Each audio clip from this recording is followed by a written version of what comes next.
പത്രോസിൻ്റെ 1-ാം ലേഖനം 1-ാം അധ്യായത്തിൻ്റെ കണ്ടിന്യൂഷൻ. ക്ഷയം വാട്ടം മാലിന്യമില്ലാത്ത നല്ലൊരു അവകാശത്തിനായി നമ്മെ വീണ്ടും ജനിപ്പിച്ചിരിക്കുന്നു. അതിലിപ്പോൾ നാനാപരീക്ഷകളാൽ ദുഃഖിച്ചിരിക്കേണ്ടി വന്നാലും ആനന്ദിക്കുന്നു. അതാണ് ഞാൻ വായിച്ചത് 2 കൊരിന്ത്യർ 6:10 ദുഃഖിതരെങ്കിലും എപ്പോഴും സന്തോഷിക്കുന്നവർ. കേട്ടോ, ഈ 2 ഭാഗം കൂടി ഒന്ന് ലിങ്ക് ചെയ്ത് പഠിച്ചു നോക്കിയേ. ഞങ്ങൾ ദുഃഖിതരാണ്, പക്ഷെ വി ആർ ഹാപ്പി. ഞാൻ പലരോട് ആ പദം പറയാറുണ്ട്. എനിക്ക് ദുഃഖവും ഭാരവും പ്രയാസങ്ങളൊക്കെ ഉണ്ട്, പക്ഷെ ഐ എം ഹാപ്പി. എന്താ ഹാപ്പി എന്ന് പറയാനുള്ള കാരണം? വരുവാനുള്ള തേജസ് വിചാരിച്ചാൽ, സഹോദര ആ വാക്യമൊക്കെ കാണാതെ പഠിക്കുക സഹോദര. വരുവാനുള്ള തേജസ് വിചാരിച്ചാൽ, അടുത്തത് ഈ കാലത്തിലെ കഷ്ടങ്ങൾ സാരമില്ല എന്ന് ഞാൻ എണ്ണുന്നു. കഷ്ടത സഹിഷ്ണുതയും സഹിഷ്ണുത സിദ്ധതയും സിദ്ധത പ്രത്യാശയും ഉളവാക്കുന്നു എന്നറിഞ്ഞ് കഷ്ടങ്ങളിലും പ്രശംസിക്കുന്നു. ആ നിലവാരത്തിലേക്ക് വരാത്ത ഒരൊറ്റ ഒരെണ്ണത്തിന് ദൈവരാജ്യം പ്രാപിക്കാൻ കഴിയുമെന്ന് ഞാൻ വിശ്വസിക്കുന്നില്ല. പ്രവർത്തനങ്ങളും പ്രസംഗങ്ങളും ഒക്കെ ഒരു വശത്ത് കിടക്കും. കർത്താവ് വരുമ്പോൾ നേരെ തൊഴിഞ്ഞ് നേടെ നരകത്തിലോട്ട് പോകും. മനസ്സിലായോ? അപ്പോൾ നാനാ പരീക്ഷകളാൽ ദുഃഖിച്ചിരിക്കേണ്ട അവസ്ഥയാണ് വീണ്ടും ജനനം പ്രാപിച്ച് രക്ഷിക്കപ്പെട്ട പുതിയ നിയമസഭയുടെ ഒരു അംഗമായി തീരുന്ന ഒരു ദൈവവൈതൽ ഉള്ളതെന്ന് പത്രോസ് പഠിപ്പിക്കുന്നു. ഇത് പഠിക്കാൻ എത്ര പേരുണ്ട്? പറ, ഇത് പഠിക്കാൻ എത്ര പേരുണ്ട്? പറ. ആരുമില്ല. കട്ടത മാറ്റാൻ വേണ്ടി പ്രവാചകന്റെ അടുക്കെ ദൂത് കേൾക്കാൻ പോകുന്ന ജീർണിച്ച് കിടക്കുന്ന പെന്തക്കോസാണ് നമ്മുടെ മുമ്പിൽ കിടക്കുന്നത്. പാസ്റ്റർമാർ പറയാൻ നിന്നെ ദൈവം അനുഗ്രഹിക്കാൻ പോകാന്ന്. ഇവർക്ക് ഇതല്ലാതെ വേറൊരു വാക്ക് ഇവരുടെ വായിന്ന് വരത്തില്ല. വിടുതൽ വിടുതൽ, അനുഗ്രഹം അനുഗ്രഹം. ഇത് രണ്ടും സംഭവിച്ചു കഴിഞ്ഞതാ. മനസ്സിലാക്കണേ ജോസഫേട്ടാ, ഇത് മനസ്സിലാക്കണേ. ഇത് രണ്ടും സംഭവിച്ചു കഴിഞ്ഞാൽ കർത്താവ് വന്നിത് രണ്ടും നമുക്കായിട്ട് ചെയ്ത് നമ്മളെ അനുഗ്രഹിച്ചു, നമ്മളെ വിടുവിച്ചു. ഇനി അനുഗ്രഹിക്കും വിടുവിക്കും എന്ന് പറയുമ്പോൾ ശ്രദ്ധിച്ചോണം, ഇവൻ കൾട്ടുപദേശമാണ് ചിന്തിച്ചോണം. കട്ടത മാറ്റുന്ന ദൈവമെന്ന്, കട്ടതയെ കൂടി തികഞ്ഞു വരാനായിട്ട് ദൈവം തന്നേക്കുമ്പോൾ പറയാം കട്ടത മാറ്റുന്ന ദൈവമെന്ന്. ഹെഡിങ് കൊടുത്തിരിക്കുകയാണ് പ്രസംഗം. എന്ത് പ്രസംഗമാണോ കേട്ടുകൊണ്ട്? കഷ്ടതയുടെ നടുവിലൂടെ പ്രത്യാശ നിർഭരമായൊരു ക്രിസ്ത്യ ജീവിതം നയിച്ച് ക്ഷയം വാട്ടം മാലിന്യമില്ലാത്ത ആ അവകാശം എന്ത് ചെയ്യണം? പ്രാപിച്ചെടുക്കണം നമ്മൾ. അതാ കർത്താവ് നമ്മെക്കുറിച്ച് ആഗ്രഹിക്കുന്ന ദൈവമക്കളെ. നിങ്ങൾ ഈ ചിന്ത ഹൃദയത്തിൽ നിന്ന് വിട്ടുകളയല്ലേ ദൈവത്തെ ഓർത്ത്. ഇത് പറഞ്ഞ് എൻ്റെ വായിലെ വെള്ളം വറ്റിക്കൊണ്ടിരിക്കുക. രക്ഷിക്കപ്പെട്ട് സ്നാനപ്പെട്ട് പരിശുദ്ധാംശം പ്രാപിച്ച് ക്ഷയം വാട്ടം മാലിന്യമില്ലാത്ത ഒരു അവകാശത്തിന് വേണ്ടി ഓടിക്കൊണ്ടിരിക്കുന്ന ഒരു ദൈവവൈതൽ, അവന് കഷ്ടത ദൈവം ഈ ഭൂമിയിൽ അനുവദിച്ചിരിക്കുകയാണ്. എബ്രായ ലേഖനം 2-ാം അധ്യായത്തിലെ 10-ാം വാക്യം ഞാൻ എപ്പോഴും വായിക്കുന്നതാണല്ലോ, നിങ്ങൾക്ക് അറിയാമല്ലോ. ഒന്ന് കാണാതെ പറഞ്ഞേ. കഷ്ടത തികഞ്ഞു വരാൻ അത് പറ, അത് വാക്യമായിട്ട് തന്നെ പറ. എബ്രായ ലേഖനം 2-ാം അധ്യായത്തിൻ്റെ 10-ാമത്തെ വാക്യം വായിച്ചേ. അതിൻ്റെ ആ അർത്ഥ സമ്പുഷ്ട അവസ്ഥ എത്ര വലുതാണെന്ന് ചിന്തിച്ച്. ഇതാരാ ഇതൊക്കെ മനസ്സിലാക്കുന്നത്? സകലത്തിനും ലാക്കും സകലത്തിനും കാരണഭൂതനുമായവൻ അനേക പുത്രന്മാരെ തേജസ്സിലേക്ക് നടത്തുമ്പോൾ അവരുടെ രക്ഷാനായകനെ കഷ്ടാനുഭവങ്ങളാൽ തികഞ്ഞവനാക്കുന്നത് പിതാവിന് യുക്തമായിരുന്നു. അപ്പൊ യേശു കർത്താവിനെ കഷ്ടാനുഭവങ്ങളാൽ എന്ത് ചെയ്തുകൊണ്ടിരുന്നു? തികഞ്ഞവനാക്കിക്കൊണ്ട്. ഇപ്പൊ ഫ്രാൻസിസിന് കഷ്ടതയില്ലെങ്കിൽ തികയത്തില്ല. ജോസഫച്ചന് കഷ്ടതയില്ലെങ്കിൽ തികയത്തില്ല. എനിക്ക് കഷ്ടതയില്ലെങ്കിൽ ഞാൻ തികഞ്ഞവനായി ജീവിക്കാൻ പറ്റത്തില്ല. പുത്രനെങ്കിലും അനുഭവിച്ച കഷ്ടങ്ങളെല്ലാം അനുസരണം പിടിച്ച് തികഞ്ഞവനായി എഴുതിയിരിക്കും.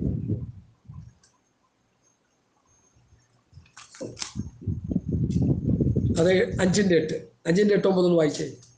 എബ്രായർ 5:8-9 കൂടി ഒന്ന് വായിച്ചേ.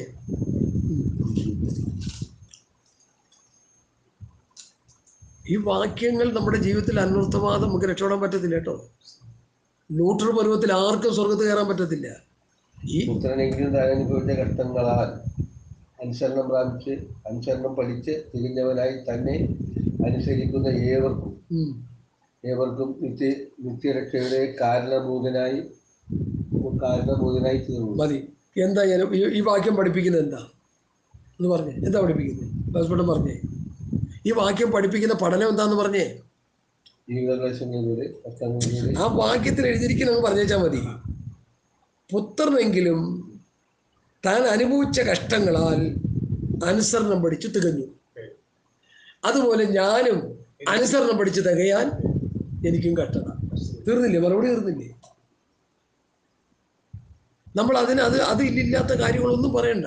ഈ വാക്യത്തിൻ്റെ ഉള്ളിൽ നിൽക്കേ, വചനത്തിൻ്റെ ഉള്ളിൽ നിന്ന് പഠിക്കേ.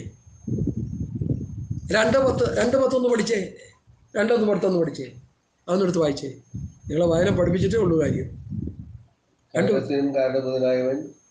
സകലത്തിനും ലാക്കും അതൊക്കെ വിട്ടുകഴിഞ്ഞാൽ പോയില്ലേ? അതൊന്നും ഇല്ലേ? പുസ്തകത്തിലില്ലേ? അതൊന്നും 2:10 അത്. സകലത്തിനും ലാക്കും സകലത്തിനും കാരണഭൂതനുമായവൻ അനേകം പുത്രന്മാരെ തേജസ്സിലേക്ക് നടത്തുമ്പോൾ അവരുടെ രക്ഷാനായകനെ കഷ്ടാനുഭവങ്ങളാൽ തികഞ്ഞവനാക്കുന്നത് യുക്തം. മതി. സകലത്തിനും ലാക്കും സകലത്തിനും കാരണഭൂതനായവൻ. അത് പഠിക്കുമ്പോൾ യോഹന്നാന്റെ സുവിശേഷത്തിലേക്ക് പോകുമ്പോൾ ഉളവായതൊന്നും അവരൊക്കെ ഉളവായതല്ല, സകലവും സൃഷ്ടിച്ച സൃഷ്ടാവാൻ ദൈവമാണ്. പിതാവിനോട് സമത്വമുള്ളവനാണ്. ഞാനും പിതാവ് ഒന്നത്രയെന്ന് കർത്താവ് പറഞ്ഞു. യേശുക്രിസ്തുവിന്റെ ദൈവത്വത്തെ നിഷേധിക്കുന്ന വചനവിരുദ്ധമായ ഉപദേശങ്ങൾ പറയുന്ന ഒരു കുമിള് പോലെ മുളച്ചുകൊണ്ടിരിക്കുക. യേശുക്രിസ്തുവിന്റെ ദൈവത്വത്തെ നിഷേധിക്കുമ്പോൾ ഓർത്തുകൊള്ളണം, നീ ക്രിസ്തുവിന്റെ പടയാളിയാണ്. ക്രിസ്തുവിന്റെ ഉപദേശത്തിൽ നിലനിൽക്കാത്ത ഒരുത്തരും ദൈവമില്ല. യേശുക്രിസ്തുവിന്റെ ദൈവത്വത്തെ നിഷേധിക്കുന്നവന് ദൈവമില്ല, സാത്താന്റെ സന്തതിയാണ്. ഞാനൊരൊറ്റ വാക്യം പഴയ നിയമത്തിൽ നിന്ന് തെളിയിച്ച് പറയാറുണ്ട്. കർത്താവിനെ കുറിച്ച് യെശയ്യാവ് പറഞ്ഞത്, അവൻ അത്ഭുത മന്ത്രി, വീരനാം ദൈവം, നിത്യപിതാവ്, സമാധാന പ്രഭു. ആരെ കുറിച്ച് പറഞ്ഞിരിക്കുന്ന? യേശു കർത്താവിനെ പറഞ്ഞത്. എന്നിട്ടും നമ്മുടെ പ്രിയപ്പെട്ടവർക്ക് ആർക്കും ആ വാക്യം ഉള്ളിലോട്ടൊന്നും കയറുന്നില്ല. ആ വാക്യം ഉള്ളിൽ കയറാത്തതിൻ്റെ കാര്യം വേറൊന്നുമില്ല. കുറെ ചപ്പും ചവറും ഉള്ളിൽ ഇരിപ്പുണ്ട്, അത് വെളിയിലേക്ക് പോകുമ്പോൾ ഉള്ളിലോട്ട് കയറും. നെഹമ്യാവിന്റെ പുസ്തകം പഠിക്കുമ്പോൾ സൻബല്ലത്തും തോബിയാവും കൊണ്ടുവന്ന് വെച്ച കുറെ ചപ്പും ചവറും നെഹമ്യാവ് ഇങ്ങോട്ട് വന്നിട്ട് എന്ത് ചെയ്തു? എടുത്ത് അങ്ങോട്ട് വലിച്ചെറിഞ്ഞ് വെളിയിലോട്ട് കളഞ്ഞിട്ട് എന്ത് ചെയ്തു?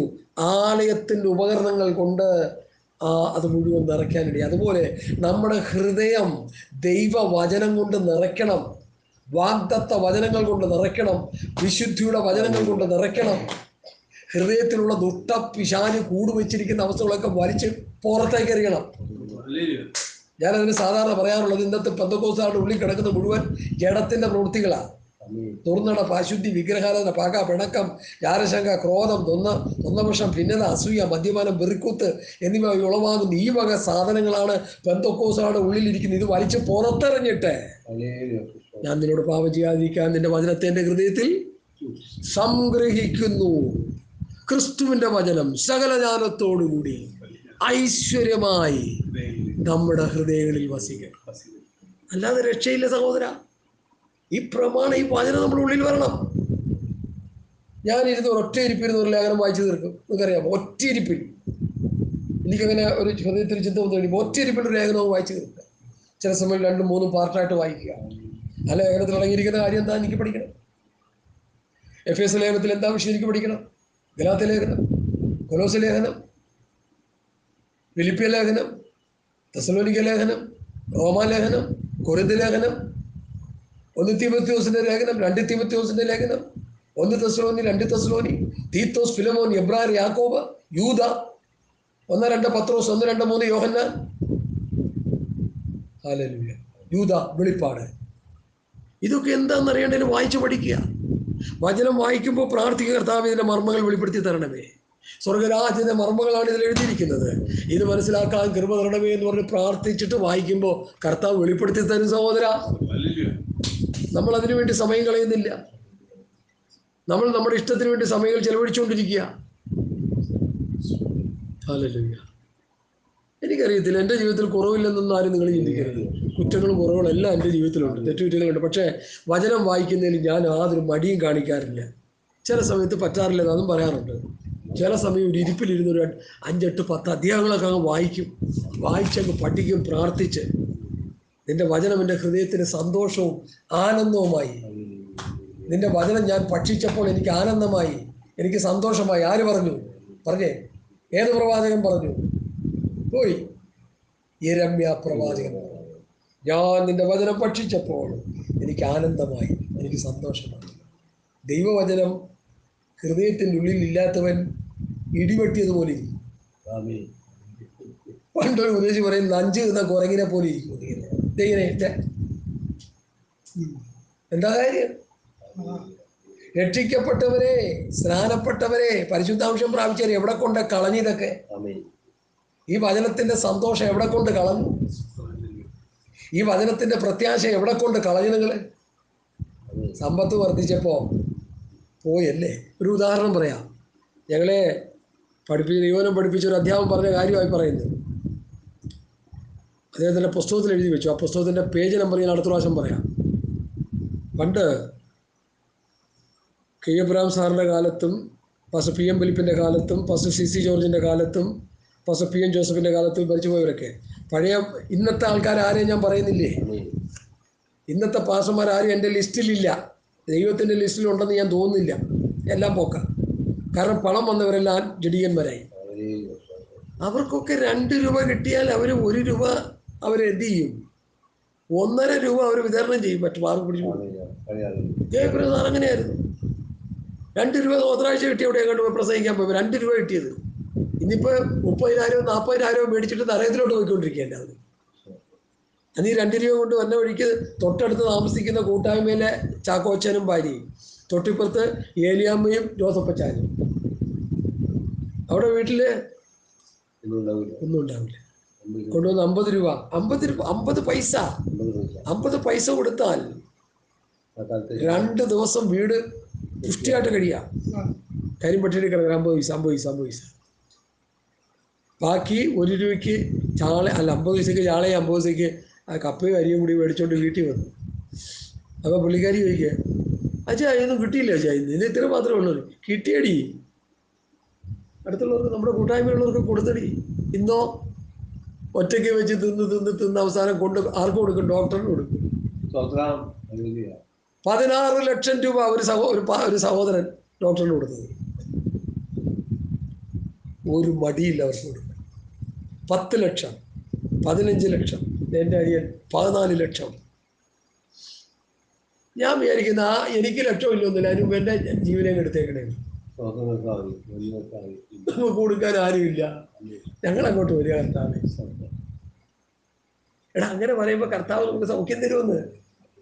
നീ ഇങ്ങോട്ട് പറയല്ലോ, നീ അവിടെ കുറച്ചു നാൾ കൂടി ഇരുന്നോ, ഈ കള്ളൻ അരി വെച്ചവന്മാരെയൊക്കെ ഒന്നുകൂടി പഠനം പഠിപ്പിക്കേ, നീ കുറച്ചാൾ കൂടി ഇരിക്കെന്ന് പറയും കർത്താവ്. ഇല്ലെന്താ പറഞ്ഞാലായി, പറഞ്ഞില്ലേ, നമുക്കതൊന്നും വിഷയമല്ല.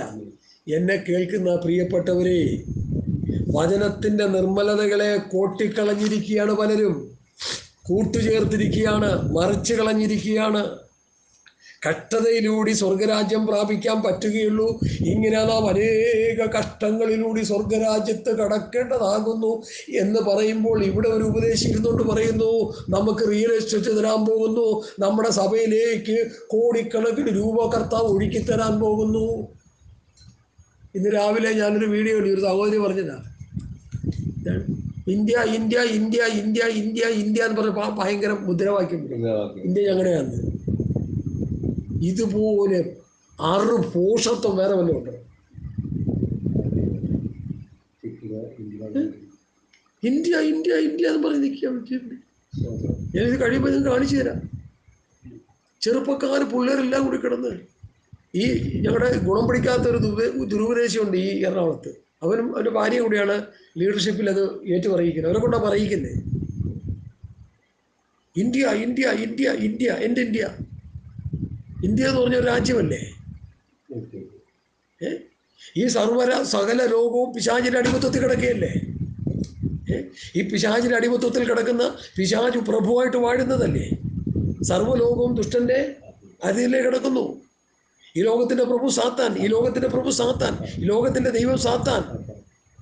യേശുക്രിസ്തു വന്ന് ക്രിസ്തുവിനെ പ്രസംഗിച്ച് അത് വിശ്വസിച്ച് വരുന്നവര്, യേശുക്രിസ്തുവിൽ വിശ്വസിച്ച് നീതീകരണം പ്രാപിച്ച് രക്ഷിക്കപ്പെട്ട് സ്നാനപ്പെട്ട് പരിശുദ്ധാംശം പ്രാപിച്ച് ദൈവം ഒരുക്കി വെച്ചിരിക്കുന്ന രൂപാന്തര ശരീരവും പുതിയ ആകാശവും പുതിയ ഭൂമിയും 1000 ആണ്ട് വാഴ്ചയും ഇങ്ങനെ ദൈവം നമുക്ക് വേണ്ടി വെച്ചിരിക്കുന്നത് പ്രാപിച്ചെടുക്കാനല്ലേ ദൈവം നമ്മളെക്കുറിച്ച് ആഗ്രഹിക്കുന്നത്.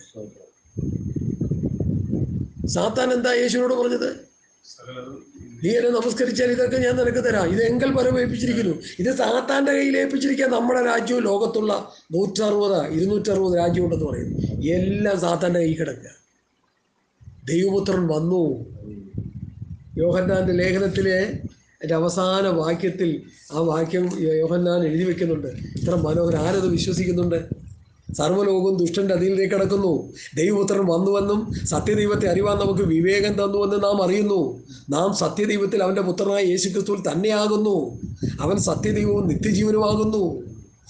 കുഞ്ഞുങ്ങളെ വിഗ്രഹങ്ങളാകുന്ന സൂക്ഷിച്ചു. അപ്പോൾ ദൈവപുത്രൻ വന്ന് യേശുക്രിസ്തുവിനെ അറിവാൻ നമുക്ക് കൃപ തന്നു. ഇനി നമ്മൾ ഈ ലോകത്ത് നിന്ന് വേറൊരു ലോകത്തിലേക്ക് പോകേണ്ടവരാണ്. മനസ്സിലാവുന്നുണ്ടോ? പറഞ്ഞു വരുന്നതിൻ്റെ കാര്യം നിങ്ങൾ ഗ്രഹിക്കുന്നുണ്ടോ?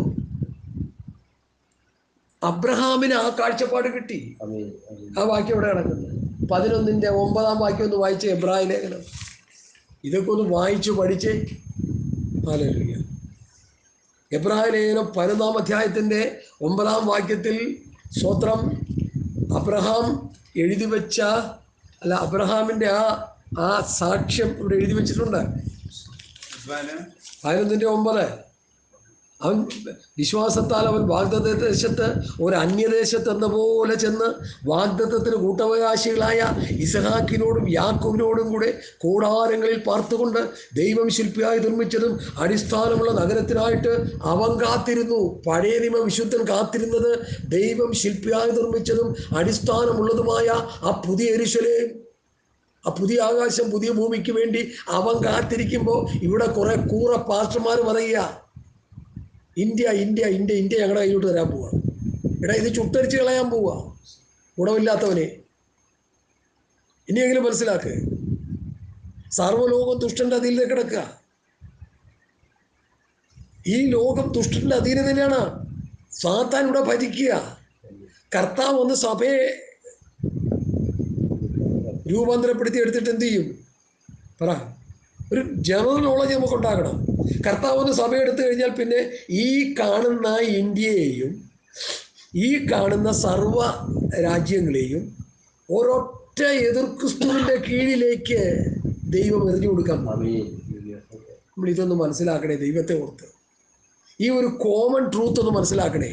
കർത്താവ് ഒന്ന് സഭ എടുത്തു കഴിഞ്ഞാൽ ഈ ലോകം എതിർ ക്രിസ്തുവിൻ്റെ കീഴിലാണ്. പിന്നെ ഇവിടെ ഞാൻ നേരത്തെ പറഞ്ഞില്ലേ, മരണം കൊതിക്കും, മരണത്തിന് വേണ്ടി ദാഹിക്കും, മരണത്തിന് വേണ്ടി കിടന്ന് ചക്രശ്വാസം വലിക്കില്ല. കാരണം എന്താ? ദൈവപുത്രനെ ചവിട്ടിക്കളയുകയും വിശുദ്ധീകരിച്ച നിയമരക്തത്തെ മല്ലമെന്ന് ധരിക്കുകയും കൃപയുടെ ആത്മാവിനെ നിന്ദിക്കുകയും ചെയ്തവൻ എത്ര കഠിനമേറിയ ശിക്ഷയ്ക്ക് പാത്രമാകുമെന്ന് വിചാരിപ്പീൻ. അപ്പൊ ഈ കൾട്ട് ഉപദേശികൾ പറയുന്നത് നിങ്ങൾ വിശ്വസിക്കരുത്. ഞാൻ കൂതറ എന്ന് പറഞ്ഞതിന്റെ കാര്യം ഒരു ഗുണമില്ലാത്ത ദൂതാണ് അതാ പറഞ്ഞിരിക്കുന്നത്. സാത്താന്റെ ദൂതാണ് അവൻ പറഞ്ഞു വെച്ചത്. ഇന്ത്യ ഞങ്ങളുടെ കയ്യിൽ ഏൽപ്പിക്കാൻ പോവുക, റിയൽ എസ്റ്റേറ്റ് ഞങ്ങളുടെ കയ്യിൽ തരാൻ പോവുക, ലോകത്തിന്റെ ഭൗതികം ദൈവസഭയ്ക്ക് കൊടുക്കാൻ പോവാന്ന്. ലോകത്തിന്റെ ഭൗതികം സാത്താന്റെ കൈ കൊടുത്തിരിക്കുക. ലോകത്തിന്റെ ഭൗതികം നമ്മുടെ കയ്യിൽ വന്നാൽ എന്താ സംഭവിക്കും? ജോസഫ് ഒന്ന് പറഞ്ഞേ. ദൈവകൃപ നന്യപ്പെട്ടു പോകും. ഭൗതികം നമ്മളിൽ വന്നു കഴിഞ്ഞാൽ നമ്മൾ അനാൽപ്പികരാകും. ഭൗതികം വാരിക്കോരി കയ്യിൽ വെച്ച് പ്രസംഗിക്കുന്നവന്റെ പ്രസംഗം നിങ്ങൾ കേട്ടു നോക്കെ. ആ വചനം തുറന്നു പറയത്തില്ല, പൊതിഞ്ഞേ പറയത്തുള്ളൂ. ഒരിക്കൽ ഞാനൊരു ക്ലാസ്സിന് പോയപ്പോൾ ഒരു പുള്ളി പറയുക, നമുക്ക് പണം സമ്പാദിക്കാം, നമുക്ക് വീടുണ്ടാക്കാം, നമുക്ക് കാറ് വാങ്ങാം, നമുക്ക് സ്ഥലങ്ങൾ വാങ്ങിക്കൂട്ടാം, നമുക്ക് ഭൗതികമായതൊക്കെ നേടിക്കൊണ്ടിരിക്കാം, ഒരു കുഴപ്പമില്ലെന്ന്. തികച്ചും കൾട്ട് ഉപദേശം. അന്ന് തൊട്ട ക്ലാസ് ഞാൻ നിർത്തി. ആളും പേര് ഞാൻ പറയുന്നില്ല, അദ്ദേഹത്തെ ഞാൻ മാനിക്കുന്നതുകൊണ്ട് ഞാൻ പറയുന്നില്ല. മനസ്സിലായോ? പത്രോസിന്റെ ലേഖനം പഠിപ്പിച്ചുകൊണ്ടിരിക്കുക പുള്ളി. നമുക്കെല്ലാം സമ്പാദിക്കാം. അപ്പം ഞാൻ നോക്കിയപ്പോൾ ഈ പിതാക്കന്മാർ പഠിപ്പിച്ച പഠനമല്ല ഈ പുള്ളി പറഞ്ഞുകൊണ്ടിരിക്കുക. ഈ പുള്ളി ദൈവസഭയും ദൈവജനത്തിനെയും ഭൗതികത്തിലേക്ക് വലിച്ചടച്ചോണ്ട് പോവുക. പിന്നീട് അന്വേഷിച്ചപ്പോൾ മനസ്സിലായി ഏക്കർ കണക്കിന് തോട്ടവും കോടിക്കണക്കിന് രൂപയും സമ്പത്തുള്ളവരായി ഈ പ്രസംഗിച്ചുകൊണ്ട് ഈ ക്ലാസ് എടുത്തുകൊണ്ടിരിക്കുന്ന പുള്ളി. അപ്പം എനിക്ക് മനസ്സിലായി താത്താൻ വിഴുകിയിട്ടിരിക്കുക പുള്ളിയാണ് പ്രസംഗിക്കാൻ നടക്കുന്നത്. ഒന്നൊന്നും അല്ല, ഇഷ്ടം പോലെ ഇറങ്ങിയിട്ടുണ്ട്, ഇഷ്ടം പോലെ. എന്നെ വിലയ്ക്ക് വാങ്ങാൻ വേണ്ടി ഒരു ഉദ്ദേശിച്ച് വന്ന കാര്യം നിങ്ങൾക്ക് അറിയാമല്ലോ. ഞാൻ പറയണ പ്രസംഗിച്ച് ഇഷ്ടം പോലെ കാശ് തരാം. ഞാൻ പറഞ്ഞ കാശ് നിങ്ങളുടെ വീട്ടിൽ കൊണ്ട് അച്ചിക്ക് കൊടുത്താൽ എനിക്ക് വേണ്ടെന്ന് പറയാം. കാശ് എനിക്ക് വേണ്ട മാസ്റ്ററെ. കാശ് കൊടുത്ത് വിലയ്ക്ക് വാങ്ങാൻ പിശാച് ചില ആൾക്കാരെ കരങ്ങളിലെടുത്ത് ഉപയോഗിച്ചുകൊണ്ടിരിക്കുക. ആ ചതിയിൽ വീണു പോകാതിരിക്കാൻ ബഹുമാനപ്പെട്ട പാസ്റ്റർമാരെ ഞാൻ നിങ്ങൾക്ക് മുന്നറിയിപ്പ് തരിക. നിങ്ങൾ അവരുടെ കാശ് മേടിച്ച് തിന്നുകൊണ്ടിരുന്നാൽ അവർ പറയുന്ന ദുരുപദേശം മുഴുവൻ നിങ്ങൾ പറയേണ്ടി വരും. അതുകൊണ്ട് നിങ്ങൾ അധ്വാനിച്ച് സുവിശേഷ വേല ചെയ്യും. നിങ്ങളുടെ അധ്വാന ഫലം കൊണ്ട് നിങ്ങൾ സുവിശേഷ വേല ചെയ്യും. അതാ വേണ്ടത്. ഹല്ലേലൂയ. ആരെങ്കിലും എന്തെങ്കിലും തന്നാൽ എന്ത് ചെയ്യുക? അത് നിങ്ങൾ ഉപയോഗിക്കുക, മറ്റുള്ളവർക്ക് കൊടുക്കുക, ഷെയർ ചെയ്യുക. ആദ്യത്തെ ഒരാവശ്യം കൊടുക്കുക. അങ്ങനെ കൊടുത്തില്ലെങ്കിൽ എന്താ പറ്റും? ഡോക്ടറിനോട് കൊടുക്കേണ്ടി വരും. പണ്ട് ഉപദേശി പറഞ്ഞ് ഞാൻ കേട്ട് ഞെട്ടിപ്പോയി. സഭായത്തിന് പോകാൻ സമയമില്ല, ദൈവവചനം ധ്യാനിക്കാൻ സമയമില്ല, പ്രാർത്ഥനയ്ക്ക് സമയമില്ല.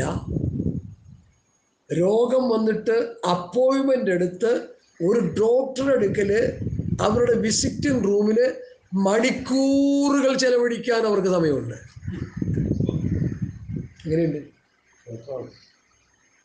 അവർ പറയുന്ന കുറിപ്പ് കൊടുത്ത് ലക്ഷക്കണക്കിന് മരുന്ന് വാങ്ങാനും ഓപ്പറേഷൻ ചെയ്യാനും ഇവർക്ക് സമയമുണ്ട്. ഇവർക്ക് വചനം ധ്യാനിക്കാൻ സമയമില്ല, ഇവർക്ക് പ്രാർത്ഥിക്കാൻ സമയമില്ല, ഇവർക്ക് ദൈവമുഖം അന്വേഷിക്കാൻ സമയമില്ല.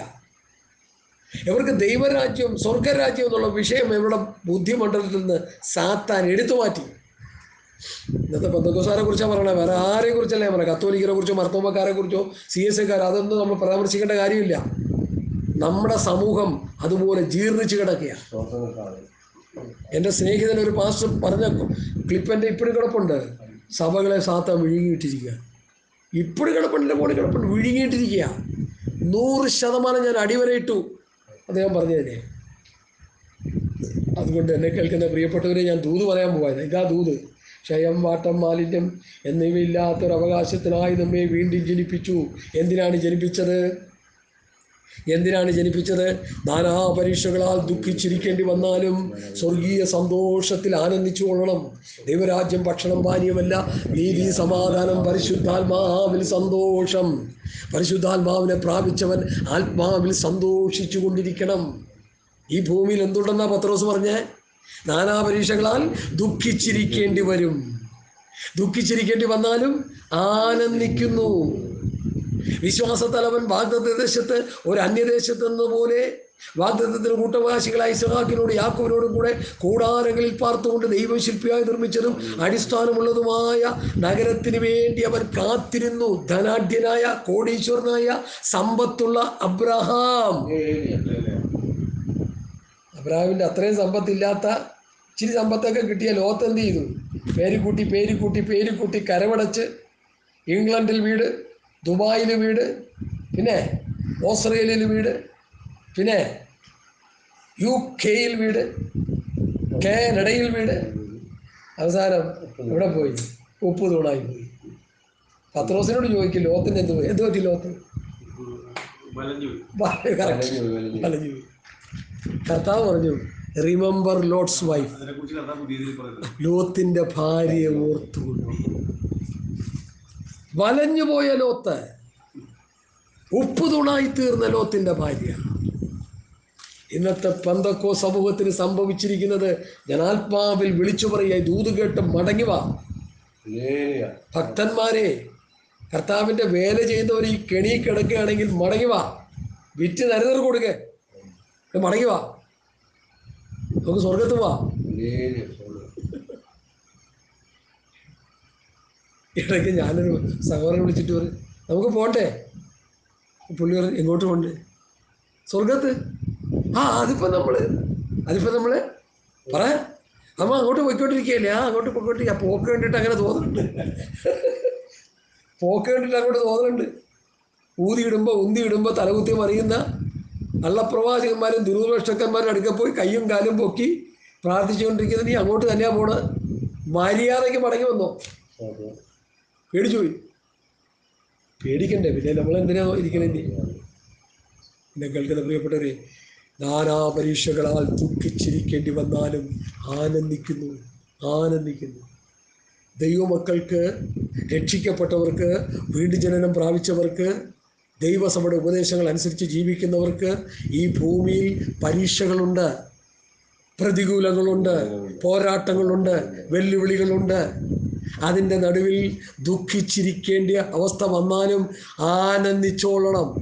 എന്തുകൊണ്ടോട്ട് ആനന്ദിക്കണം? അടിഞ്ഞു പോകുന്നതും തീയിൽ ശോധന കഴിക്കുന്നതുമായ പൊന്നിനേക്കാൾ നിങ്ങളുടെ വിശ്വാസത്തിന്റെ പരിശോധന വിലയേറിയത്. ക്ഷയം, വാട്ടം, മാലിന്യമില്ലാത്ത നല്ലൊരു അവകാശം. അതുകൊണ്ടോട്ട് സന്തോഷിക്കണം. കർത്താവിന്റെ ദാസന്മാരെ ഞങ്ങളെ പഠിപ്പിച്ചപ്പോൾ ആദ്യം ഞങ്ങൾക്കൊന്നും മനസ്സിലായില്ല. പൊട്ടൻ ടോപ്പി ചങ്കൂതുന്ന പോലെയായിരുന്നു ഞങ്ങളുടെ അവസ്ഥ. കുറേ പ്രാവശ്യം പുള്ളി ഊതി ഊതി ഊതി ഊതി വന്നപ്പോൾ മനസ്സിലായി ഇത് സാധാരണ പഠിപ്പിക്കുന്ന പോലെയുള്ള പഠിപ്പിക്കലല്ല എന്നുള്ളത് ഞങ്ങൾക്ക് മനസ്സിലായി. ആദ്യം ഞങ്ങളൊക്കെ എതിർത്ത്, ശക്തമായിട്ട് എതിർത്തുകൊണ്ടിരുന്നവരാ. കാരണം കഥയറിയാതെ ആട്ടം കാടിക്കൊണ്ടിരുന്നപ്പോൾ എതിർത്തു, ഉപദേശം പറയുന്നവരെ എതിർത്തു.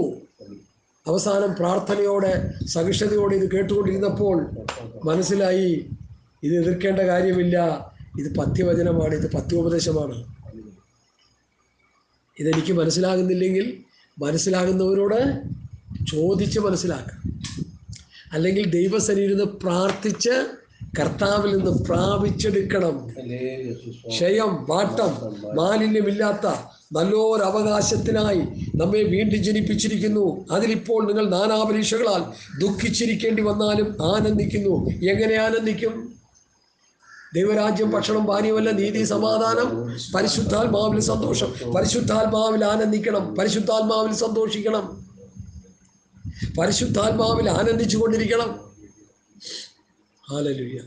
ഈ ലോകത്ത് ആനന്ദിക്കാൻ ഒരു വകയില്ല നമുക്ക്. കഷ്ടപ്പാടുകളും ബുദ്ധിമുട്ടുകളും രോഗങ്ങളും പ്രയാസങ്ങളും പ്രതികൂലങ്ങളും അടിക്കടി നമ്മളെ തുടർമാനമായി പിൻപറ്റുമ്പോൾ ഒരു ഭക്തൻ ചെയ്യേണ്ടത് അവൻ്റെ പ്രാർത്ഥനാ മുറിയിലിരുന്ന് ആത്മാവിൽ പാടി സന്തോഷിക്കണം, ആരാധിക്കണം. ആ അനുഭവം പ്രാപിക്കാത്ത ഒരെണ്ണത്തിന് സ്വർഗരാജ്യത്തിൽ പോകാൻ പറ്റുമെന്ന് ഞാൻ വിശ്വസിക്കുന്നില്ല. പണ്ടാരെണ്ണം പറഞ്ഞ സ്വർഗരാജ്യം വലിച്ചു കിട്ടിയിട്ടിരിക്കുകയല്ല, വഴിയെ പോകുന്നതെല്ലാം ചെന്ന് കയറാൻ. അതിനൊരു വ്യവസ്ഥയുണ്ട്, അതിനൊരു പ്രമാണമുണ്ട്, അതിനൊരു ഒരു ഒരു ഒരു ടേംസ് ആൻഡ് കണ്ടീഷനുണ്ട്. അതാണ് നമ്മൾ പഠിച്ചുകൊണ്ടിരിക്കുന്നത്. അതിപ്പോൾ അല്പനേരത്തേക്ക് ദുഃഖിച്ചിരിക്കേണ്ടി വന്നാലും ആനന്ദിക്കുന്നു. ഇനി 7-ാം വാക്യം, അഴിഞ്ഞു പോകുന്നതും തീയിൽ ശോധന കഴിക്കുന്ന പൊന്നിനേക്കാൾ നിങ്ങളുടെ വിശ്വാസത്തിൻ്റെ പരിശോധന വിലയേറിയതെന്ന് യേശുക്രിസ്തുവിൻ്റെ പ്രത്യക്ഷതയിൽ പുകഴ്ചയ്ക്കും തേജസ്സിനും മാനത്തിനുമായി കാണുവാൻ അങ്ങനെ ഇടവരും. അപ്പോൾ ഇടവരുമെന്ന് പറയുമ്പോൾ കാണുവാൻ ഇടവരുമെന്ന് പറയുമ്പോൾ ഭാവിയിൽ സംഭവിക്കേണ്ട കാര്യമാണ്. നമ്മൾ ഈ അനുഭവിക്കുന്ന കഷ്ടതകളും ബുദ്ധിമുട്ടുകളും ഞെരുക്കങ്ങളും ഭാരങ്ങളും പ്രയാസങ്ങളും വെല്ലുവിളികളും പോരാട്ടങ്ങളും സാത്താനോടുള്ള എല്ലാ വെല്ലുവിളികളും മനുഷ്യരോടുള്ള എല്ലാ പോരുകളും പോരാട്ടങ്ങളെല്ലാം അതിൻ്റെ വിലയും നിലയും അറിയുന്നത് എപ്പോഴാണെന്നാണ് പത്രോസ് പറയുന്നത്? യേശുക്രിസ്തുവിൻ്റെ പ്രത്യക്ഷതയിൽ നമ്മൾ അനുഭവിക്കുന്ന കഷ്ടതകളും ബുദ്ധിമുട്ടുകളെല്ലാം പുകഴ്ചയ്ക്കും മാനത്തിനും പ്രത്യക്ഷതയിൽ പുകഴ്ചയ്ക്കും തേജസ്സിനും മാനത്തിനുമായി കാണുവാനവൻ. അപ്പം കർത്താവിൻ്റെ പ്രത്യക്ഷതയിലാണ് നമ്മൾ അനുഭവിച്ച കഷ്ടതകളുടെ വില നമ്മൾ മനസ്സിലാക്കുക. ഇപ്പം മനസ്സിലാകത്തില്ല. ഇപ്പം കഷ്ടത മാറ്റാൻ വേണ്ടി കണ്ടെയ്നർ കണക്കിന് ഉപദേശിമാർ കിടക്കുക, പ്രവാചകന്മാർ കിടക്കുക, കള്ളപ്രവാചകന്മാരും ദുരുപദേഷ്ടക്കന്മാരും കിടക്കുകയുണ്ട്. അവരുടെ ചതി ചെന്ന് പെട്ടുപോകരുത്, അവരുടെ കൾട്ട് ഉപദേശത്തിൽ നമ്മൾ പെട്ടുപോകരുത്. അതാ പത്രോസിൻ്റെ 2-ാം ലേഖനം ഞാൻ എപ്പോഴും നിങ്ങളെ ഗ്രഹിപ്പിച്ചുകൊണ്ടിരിക്കുന്നതിൻ്റെ കാര്യം. എന്താ കാര്യം? എന്നാൽ കള്ളപ്രവാചകന്മാരും ജനത്തിനിടയിൽ ഉണ്ടായിരുന്നു, അങ്ങനെ നിങ്ങളിടയിലും ദുരുപദേഷ്ടക്കന്മാരുണ്ടാകും. അവർ നാശകരമായ മതഭേദങ്ങളെ നുഴയിച്ച് തങ്ങൾക്ക് വിലയ്ക്ക് വാങ്ങിയ നാഥനെ തള്ളിപ്പറഞ്ഞ് തങ്ങൾക്ക് തന്നെ ശീഘ്രനാശം വരുത്തും. അവരുടെ ദുഷ്കാമ പ്രവൃത്തികൾ പലരും അനുകരിക്കും. അവർ നിമിത്തം സത്യമാർഗം ദുഷിക്കപ്പെടും. അവർ ദ്രവ്യാഗ്രഹത്തിൻ്റെ കൗശലവാക്ക് പറഞ്ഞ് നമുക്ക് റിയൽ എസ്റ്റേറ്റ് തരും, സഭയിൽ കോടികൾ സഭയിലേക്ക് ഒഴുക്കിത്തരും എന്ന് ദ്രവ്യാഗ്രഹത്തിൻ്റെ കൗശല വാക്ക് പറഞ്ഞ് നിങ്ങളെ വാണിഭമാക്കും, നിങ്ങളെ വിറ്റ് തിന്നുമെന്ന്. അവർക്ക് പൂർവ്വകാലം മുതൽ ന്യായവിധി താമസിയാതെ വരുന്നു, അവരുടെ നാശം ഉറങ്ങുന്നതും. മനസ്സിലാക്കിയോ സഹോദരങ്ങളെ? ഇന്ന് നമ്മുടെ ആത്മീയ കോണത്തിൽ നടക്കുന്ന ഈ ദുരുപദേശങ്ങൾ ഇത് ജീവിക്കുന്ന ദൈവമക്കളെ പോലും സ്വാധീനിച്ചു കൊണ്ടിരിക്കുക. ഒരു ദൈവദാസൻ ഇത് കേൾക്കാൻ വേണ്ടി പോയി അവിടെ ചെന്ന് കേട്ടപ്പോൾ പുള്ളി ആ കെണിയും വീണു. ഞാൻ പല പ്രാവശ്യം പറഞ്ഞിട്ടുണ്ട്, പിന്നെയും പറയുക, ഹേമോളോട്ട് പറയുക, അതിന് വീണുപോയി. വീണ്ടും പുള്ളി ഇവിടെ ഇങ്ങോട്ട് വന്നിട്ട് സോഷ്യൽ മീഡിയയിൽ ഒരിത് നമ്മളാരും പറയുന്ന പോലെയല്ല നമ്മുടെ പിള്ളേർ അവിടെ തന്തോടിച്ചുകൊണ്ടിരിക്കുക. എന്ത് സന്തോഷം! അതവരെ യഥാർത്ഥ ഉണർവിലായിരിക്കുകയാണ്. ഉടനെ കൊടുത്താലും ഞങ്ങളെല്ലാം കൂടി ചേർന്ന് 4 ആംഗിളിൽ നിന്നുകൊണ്ട് ഈ വചനം അവർ പറയുന്ന വ്യവസ്ഥ തെറ്റാണ്, റിയൽ എസ്റ്റേറ്റും അതൊന്നും സഭയ്ക്ക് തരുന്നതല്ല, അത് കൾട്ടുപദേശമാണ്, അത് പ്രോസ്പെറിറ്റിയാണ്, അത് കൾട്ടാണ്, അത് വചനവിരുദ്ധമായ കാര്യങ്ങളാണ് അവിടെ പറയുന്നതെന്ന് വചനത്തിലൂടെ തെളിവ് കൊടുത്തത്. ഇപ്പോഴും അങ്ങനെയാണ് പറഞ്ഞുകൊണ്ടിരിക്കുക. അതുകൊണ്ട് എൻ്റെ ഈ ശബ്ദം കേൾക്കുന്ന മാന്യ ശ്രോതാക്കൾ, കർത്താവിൻ്റെ വിലപ്പെട്ട ദാസന്മാർ, ദാസിമാർ, സഹോദരി സഹോദരങ്ങൾ, കുഞ്ഞുകുട്ടികൾ, നിങ്ങൾ ആ രീതിയിൽ കുടുങ്ങിപ്പോകുന്നത്. ഇത് മറ്റൊരു സുവിശേഷമാണ്, ഇത് മറ്റൊരു ആത്മാവാണ്, ഇത് മറ്റൊരു ക്രിസ്തുവിനെ അവർ പ്രസംഗിക്കുന്നത്. ഇത് പിടിക്കപ്പെടും.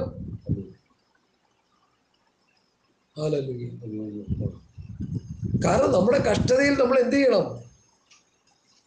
ഇപ്പൊ പത്രോസ് ഇന്ന് പഠിപ്പിച്ചുകൊണ്ടിരിക്കുന്നത് എന്താ പറഞ്ഞ് ഈ ക്ഷയം പാട്ടും മാലിന്യം ഇല്ലാത്ത നല്ലൊരു വശത്തിനായി വീണ്ടും ജനിപ്പിച്ചിരിക്കുമ്പോൾ അതിൽ നാനാ മനുഷ്യകൾ ദുഃഖിച്ചിരിക്കേണ്ടി വന്നാൽ എന്ത് ചെയ്യുന്നു? സന്തോഷിച്ചുകൊണ്ടിരിക്കണം, ആനന്ദിച്ചുകൊണ്ടിരിക്കണം.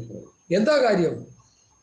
അഴിഞ്ഞു പോകുന്നത് തീയിൽ ശോധന കഴിക്കുന്നതുമായ പൊന്നിനേക്കാൾ വിശ്വാസത്തിന്റെ പരിശോധന വിലയേറിയതെന്ന് യേശു ക്രിസ്തുവിന്റെ പ്രത്യക്ഷതയിൽ പുകഴ്ചയ്ക്കും തേജസ്സിനും മാനത്തിനുമായി കാണുവാനിട വരും. നിങ്ങൾ അനുഭവിക്കുന്ന കഷ്ടതകൾ, ബുദ്ധിമുട്ടുകൾ, ഞെരുക്കങ്ങൾ, ശോധനകൾ, ദൈവമേ, ഈ കർത്താവിൻ്റെ പ്രത്യക്ഷതയിൽ അവൻ്റെ മുമ്പാകെ നിൽക്കാൻ എന്നെ യോഗ്യനാക്കിയത് ഈ കഷ്ടതകളാണ്, ഈ ബുദ്ധിമുട്ടുകളാണ്, ഈ ഞെരുക്കങ്ങളാണ്, ഈ പ്രയാസങ്ങളാണ്. കഷ്ടത സഹിഷ്ണുതയും, സഹിഷ്ണുത സിദ്ധതയും, സിദ്ധത പ്രത്യാശയും ഉളവാക്കിയത് കൊണ്ട് ഞാൻ പ്രത്യാശയുള്ളവനായി ജീവിച്ച് ദൈവരാജ്യത്തിൽ ചെന്നെത്താൻ എനിക്ക് ഭാഗ്യം കിട്ടിയല്ലോ എന്നോർത്ത് അന്ന് സന്തോഷിക്കാനിടയായിട്ട്. അതാ ഇവിടെ പറയുന്നത്. 9-ാം വാക്യം, 8-ാം വാക്യം. അവനെ നിങ്ങൾ കണ്ടിട്ടില്ലെങ്കിലും സ്നേഹിക്കുന്നു. ഇപ്പോൾ കാണാതെ വിശ്വസിച്ചുകൊണ്ട് നിങ്ങളുടെ വിശ്വാസത്തിന്റെ അന്തമായ ആത്മരക്ഷ പ്രാപിക്കുകയും അടുത്ത് പറഞ്ഞു തീരാത്തതും മഹിമയുള്ളതുമായ സന്തോഷത്തോടുകൂടെ ആനന്ദിക്കുകയും ചെയ്യുന്നു. ഹല്ലേലൂയ, സ്തോത്രം, സ്തോത്രം.